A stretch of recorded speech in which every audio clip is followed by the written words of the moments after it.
다 함께 기도하심으로 5월 12일 화요일 매일 예배 시작하겠습니다. 기도합니다.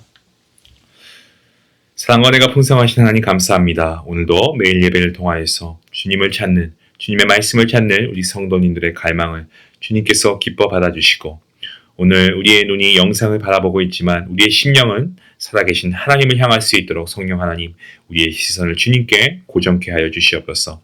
이 예배를 통하여 더욱더 주님을 사랑하게 하시고 주님 안에 거하는 기쁨을 회복해 되기를 원합니다. 이 예배를 통하여서 하나님의 말씀이 친히 선포되게 하시고, 정말 오늘 예배를 통하여서 우리가 복음 앞에 새로워지는, 주님의 십자가 앞에서 마음이 낮아지는, 오직 하나님의 은혜로 살아가는 거룩한 주의 성도들 될 수 있도록 하나님 함께 하여 주시옵소서. 몸이 아픈 자에게 주님께서 치유의 은혜를 더하여 주시옵시고, 심령이 상하고 또 아버지 상처받은 이들에게 하나님의 평강과 위로하심이 함께 하여 주시옵소서. 모든 예배 시정을 주님께 맡기옵고 감사하며 예수님의 이름으로 기도하옵나이다. 아멘.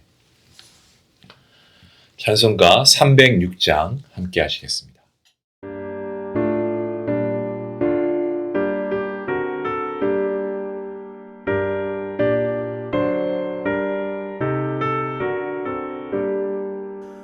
죽을 죄인 살려주신 그 신은 해 놀라워라. 십자가를 바라보며 눈물로써 감사하네. 감당 못할 그 신은 해 무엇으로 보답할까. 힘을 다해 봉사하고 생명 다해 충성하리. 병든 이 몸 고쳐주신 그 신사랑 고마워라. 능력이 주 바라보며 강건하게 살아가자. 감당 못할 그 신은혜 무엇으로 보답할까. 힘을 다해 봉사하고 생명 다해 충성하리.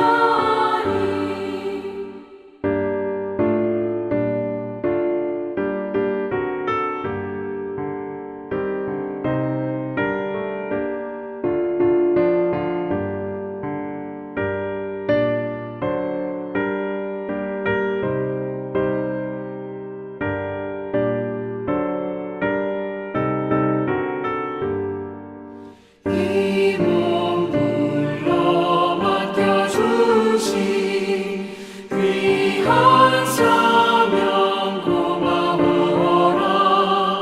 말씀 따라 순종하며 끝날까지 충성하자.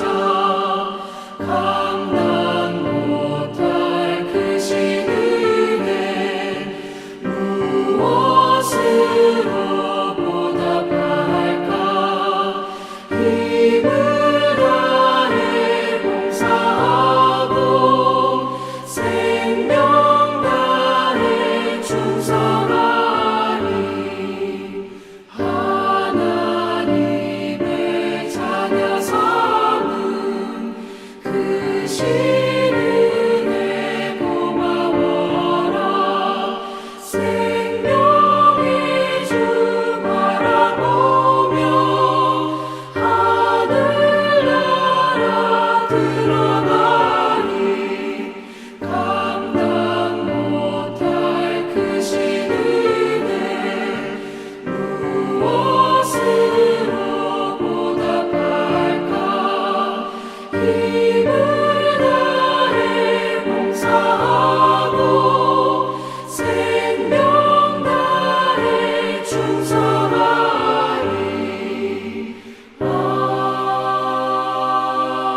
아멘.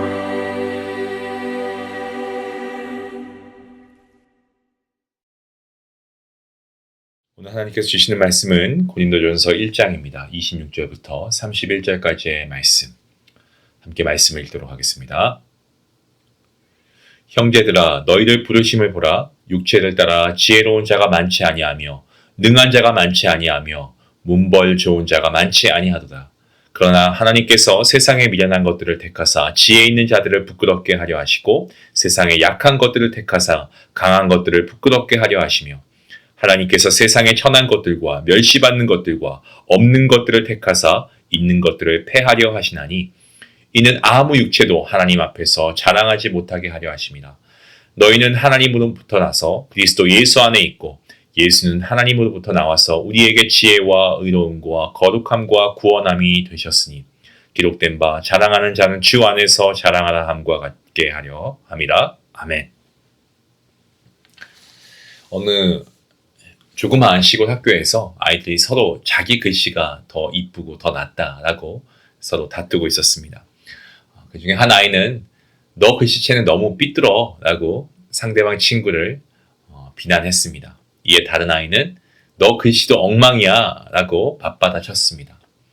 그때 선생님이 반에 들어와서 다투고 있는 아이들을 보시면서 조용히 앉으라 라고 말씀하십니다. 그리고 두 아이의 공책을 칠판 옆에 나란히 붙여놓고 정성껏 쓴 모범글씨와 비교해보게 했습니다. 자, 그 비교를 보고 나서 이 아이들이 더 이상 아무 말도 못했습니다. 서로 비난하지 못했습니다. 서로의 글씨만 볼 때는 자기가 조금 더 나아 보였지만 정말 글씨를 잘 쓴 이 바른 기준의 글씨체를 보니까 둘 다 아직 배워야 할 게 많다라는 것을 깨닫게 된 거죠.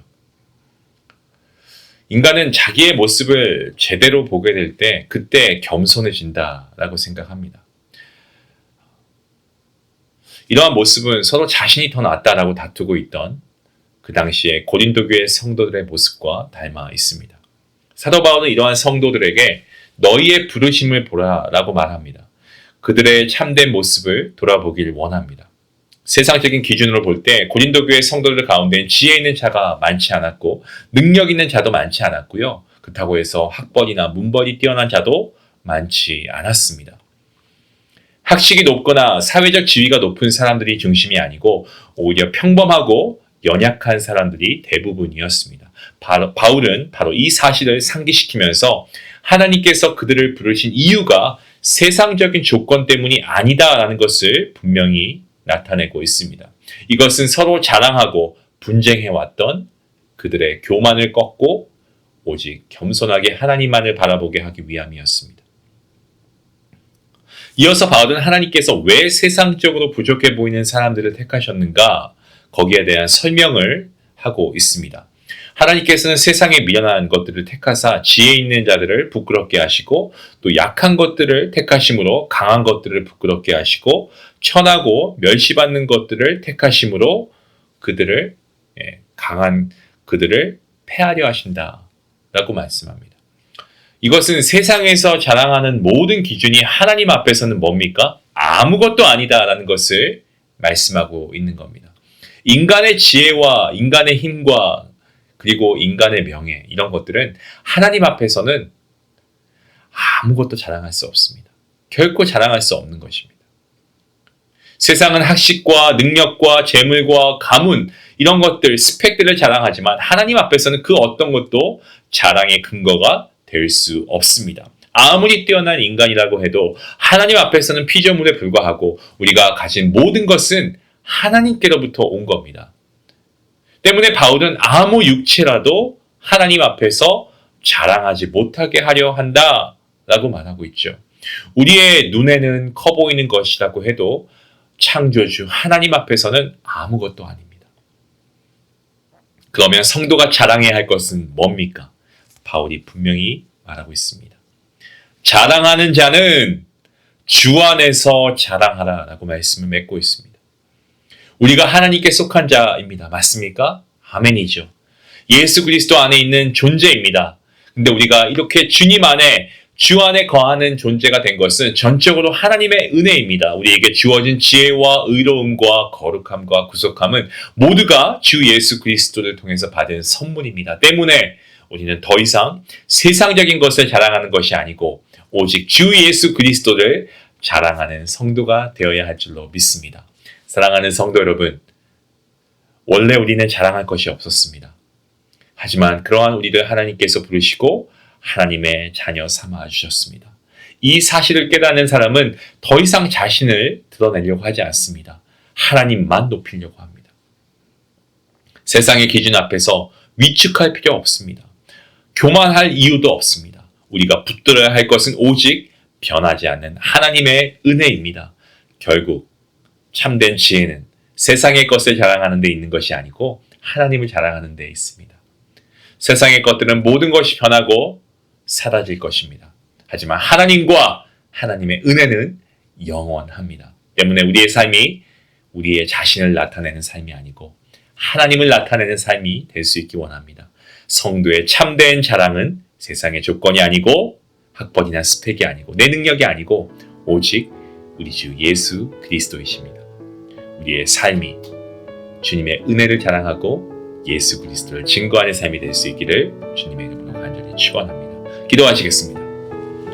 하나님 감사합니다. 자랑할 것 없는 우리, 그러한 우리 모두를 하나님께서 불러주시고 주님 안에 거하게 하시니 감사합니다. 세상의 조건과 인간의 기준으로 자신을 높이려 했던 우리의 마음을 주님 회개합니다. 오직 주님의 은혜만 자랑하는 성도가 되게 하시고 오직 예수 그리스도만 자랑하는 성도가 되게 허락하여 주시옵소서. 우리의 삶이 주님을 나타내는 삶이 되게 하나님 은혜 베풀어 주시옵소서. 감사하며 예수님의 이름으로 기도하옵나이다. 아멘. 나를 자랑하고 싶은 순간이 있죠. 그때 우리가 오늘 말씀을 기억하며 이 모든 것이 하나님의 은혜입니다. 우리가 주님을 높일 수 있게 원합니다. 우리 말씀 생각하시면서 함께 기도하시겠습니다.